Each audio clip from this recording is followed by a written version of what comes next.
Alonzo McAllister was the kind of man whose name made headlines. He built his billion-dollar empire from the dusty streets of a poor town to the towering skyline of the city's wealthiest district. His face appeared in magazines, his quotes in business books, his success in every boardroom conversation. But in his grand mansion with 100 empty rooms, there was only silence. His children hadn't called in months.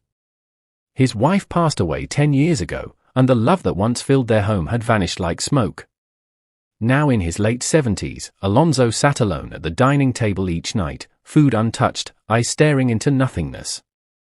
They only visited when they needed something. "Dad, I need $300,000 to launch a fashion brand." "Hey Pops, I'm buying a Tesla, help me out." "Can you co-sign a loan for me?" "Just this once." "But never?" "Dad, how are you? Can I come spend time with you?" They saw him as a walking wallet. Not a man. Not a father. One rainy evening, Alonzo looked at the family portraits hung on the wall. His wrinkled hand brushed over the glass frame. "Do they love me, or just my money?" he whispered. And that was when the idea struck. He picked up his phone and called his lawyer, Mr. Callahan, a man who had stood beside him through business storms and family drama. "I want to fake my death," Alonzo said flatly. There was a long pause. "Excuse me, sir. I need to know the truth. I want to see who cries. Who cares? Who fights? And who disappears?" Mr. Callahan sighed. "That's dangerous, Alonzo. You'll burn bridges." "No," Alonzo replied, eyes cold with resolve. "I'll finally see if the bridge ever existed in the first place." The next morning, the news broke. Billionaire Alonzo McAllister dies in his sleep at 78. Family, friends, and city leaders mourn the tragic loss of a visionary. Social media flooded with posts from people who hadn't seen him in years. "Rest in peace, legend. You'll be missed, Uncle Alonzo." But it was all for show. The real test would happen at the funeral, just 2 days away. Hidden in the cathedral's back room, with live feeds from every angle, Alonzo would watch his own farewell, and the reactions of those he thought loved him. He wasn't scared of death anymore. He feared being alive and unloved. And now, the truth was coming. Alonzo sat quietly behind the thick velvet curtain of the cathedral's back chamber, hidden from view but with full access to a private live feed from 4 cameras placed strategically around the grand funeral hall. Dressed in a black hoodie and dark glasses, the billionaire watched his own funeral unfold in real time, like a guest at a play he'd written but never rehearsed. The coffin stood at the front of the altar, closed and sealed. A giant portrait of Alonzo, younger, smiling, full of life, rested on an easel draped in white roses. It was a beautiful setup. Elegant. Respectful. But Alonzo wasn't looking at the coffin. He was watching the crowd. The first to arrive was his eldest son, Marcus, wearing dark designer shades and a suit more expensive than any Alonzo had ever bought himself. He strolled in casually, chewing gum, laughing with a woman no one in the family recognized. Marcus didn't kneel. He didn't even glance at the photo of his father. He walked straight to the front row and started scrolling through his phone. Probably checking his stock portfolio, Alonzo muttered under his breath. Next came his daughter, Clarissa. Elegant. Cold. She shed one tear, or at least dabbed one, and posed next to the coffin for a photo, which she immediately uploaded to Instagram with the caption, saying goodbye to the greatest man.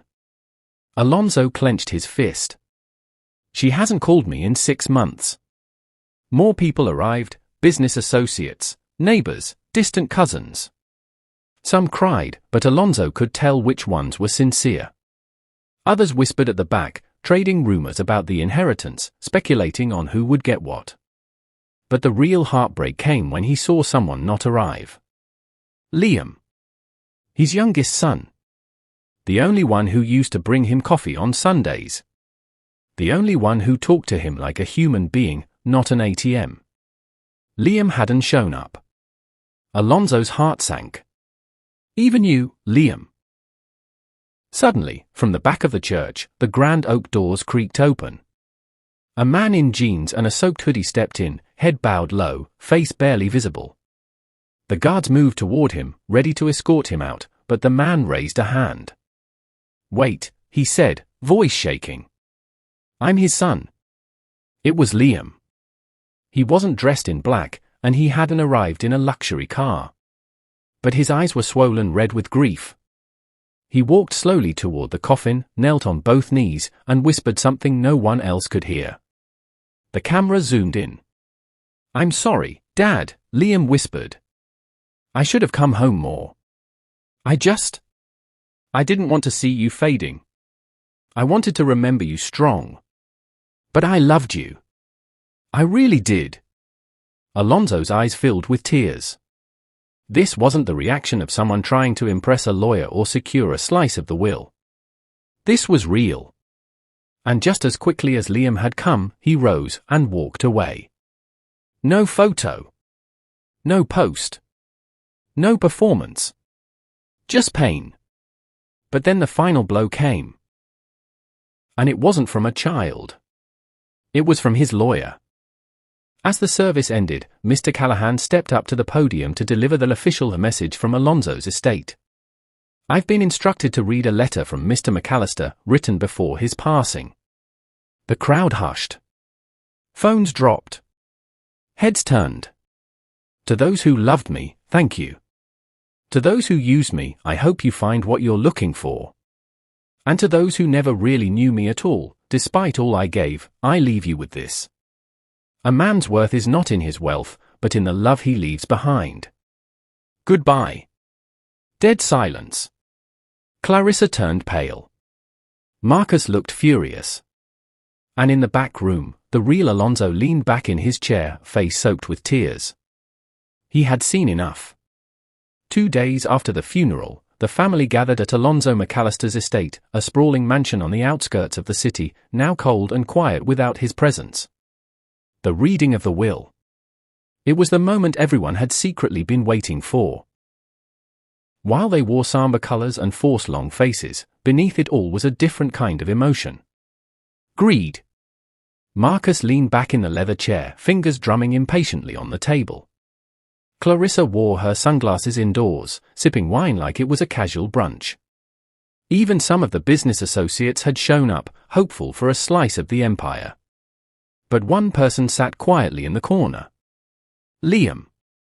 He hadn't said a word since he arrived. He looked like he hadn't slept in days, still visibly grieving. To him, this wasn't about money. It was about the father he had lost, or thought he had. The lawyer, Mr. Callahan, stood and cleared his throat. "This will is unlike any I've ever read in my career."